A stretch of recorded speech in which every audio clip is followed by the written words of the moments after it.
Do you hate calling people with bad news? Well, if so, this episode is for you because as a real estate agent, it is inevitable at one point or many points in your career, you're going to have to be the bearer of bad news. And that, it just never is a great thing. In this episode, I'm going to just really give you some things to think through so that you can keep your client and sometimes the deal on track even when you have to share bad news. So this thought came up because here recently, we just had a listing that it was under contract after a long negotiation period. So in 2025, I don't know about you, but I am noticing that buyers, like, they have the upper hand and they are using it. So this deal was negotiated over almost a 2-week period, going back and forth on different things. And finally, we came to an agreement that made sense for all parties. And we were moving forward to the option period in Texas, which is called the due diligence period in some other markets, and then hopefully the closing. Well, during that option period, the buyer had their inspection, and long story short, they wanted a major repair, even though all signs pointed to not needing it, okay? My sellers were willing to address the issue, which was literally a couple $100 fix, but the buyers were adamant about them replacing a whole system, which would have been tens of thousands of dollars. So as a result, the buyers decided to walk away. Well, that left us with the task of reaching out to our sellers who really need to sell this house, right? Who have been emotionally invested during this extended listing period.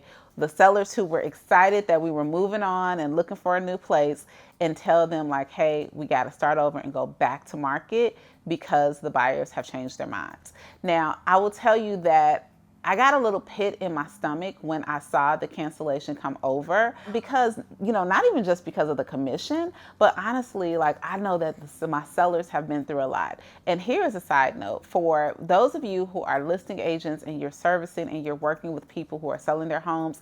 I am just seeing a different level of stress from sellers because the market is so saturated with homes. There is a lot of uncertainty. 9 times out of 10, if they're selling their house right now, they have a definite need to do it. So there can just be a little bit more tension in the air that we have to not necessarily be sensitive, but aware of so that you are definitely handling things a little bit more delicately. So my heart broke, not because I thought they should make the repair. I honestly think that the repair the buyer was requesting was over the top and unreasonable, but I just didn't want to deliver this bad news because we were finally getting traction.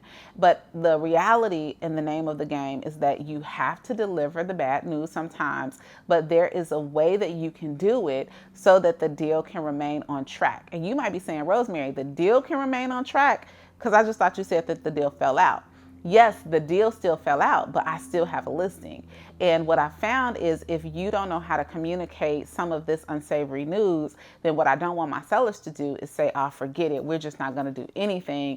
Let's take the house off the market, right? So how do you present it with a plan so that everyone is comfortable and still moving forward? So here is my first tip that I want to give you. First of all, I want you to get your emotions in check, okay? And that could be hard to do because, there are a lot of reasons why you may be emotionally invested in this deal completing. And when it doesn't, like, low key, you're going to get your feelings hurt. Like go ahead and tell me in comments if you've ever gotten your feelings hurt because of real estate. I know I have shared a tear or two.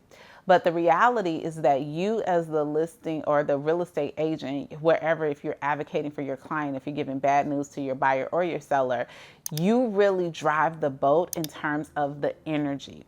So if your energy level is like, hey, I just got off the phone with, and now you're talking negatively about the other agent or negatively about the experience, and you're coming from a place of lack instead of a place of possibility, then you are going to spew that onto your clients.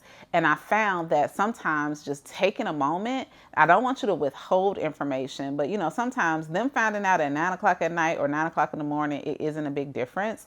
Maybe you just want to take a time and so that you can really process your feelings so that you can have the conversation and approach it from a different energy level. So that's the number one.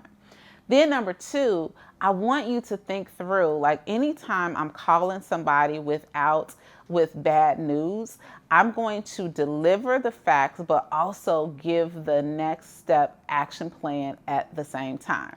So I'm not going to call and say, hey, they didn't want to agree to our repair. So I guess, y'all let me know when y'all ready to go back on the market. No, my energy is going to be up. Hey, just spoke with the agent, and it does look like the buyers have decided to exercise their right to terminate during the option period. As a result, they're going to go ahead and send in the cancellation to the title company.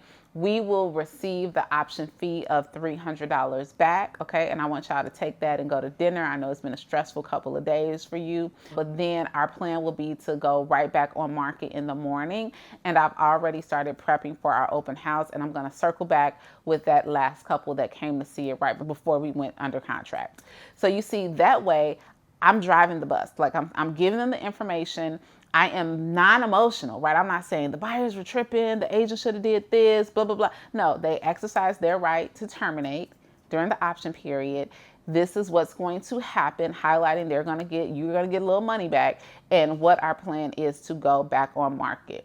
Because this is your opportunity to coach and support your clients, okay? Because they might be upset. Like in this case, honestly, our clients weren't upset. They actually were very happy that we advocated for them and helped them just determine what was going to make the most sense. And in this case, it did not make sense to replace this whole system when nothing was wrong with it. So they were happy about it. But even in the event that they weren't happy, they for sure are going to be dragging if you're calling and you don't have a plan.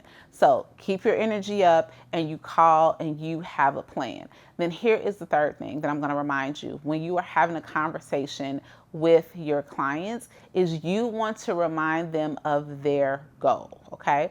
Because if they push back to you and they say something along the lines of like, well, I don't know. And, you let them know like, hey, unfortunately, this is a part of the game, but, and highlight like here is a good thing. Like we got to this point where we had a reasonable offer on the table. We are still getting showings. Like you want to give them the facts on what is working in their favor and remind them, because I know that it's really important to you to get this home sold to alleviate debt, or to get this home sold because, all the kids are gone and y'all don't need this much space. Or, I know that your new house is going to be ready in a couple months. So we just need to bounce back, right? So that we can focus on what your overall goal is. I know that this is a bump in the road, but I told you in the beginning, I'm committed to flatten all the bumps out with you so that we can get you to blank. So reminding them of their motivation is going to be huge when you are delivering news that is not that great. And then here's the last one. I really want you to be optimistic, okay? Sometimes I feel like we can be our own worst enemies when it comes to servicing our clients, because if you are like focused on everything that's going wrong, now I'm not telling you not to be a realist, right? If price reductions need to happen, if you need to make some shifts to your marketing or things like that, but I want you to believe every single deal only takes one, right? If you're listing a house, it only takes one buyer, the right buyer, to walk in the door to get the home sold.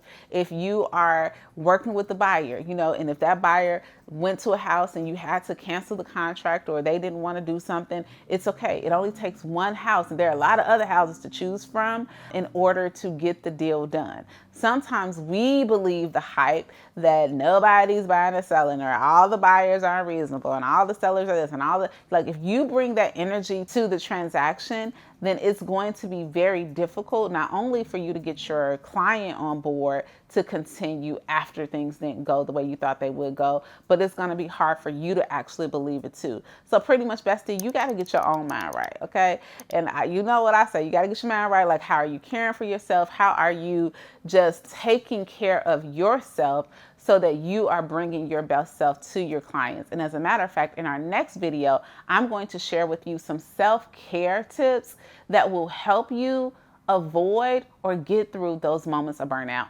I'll see you there.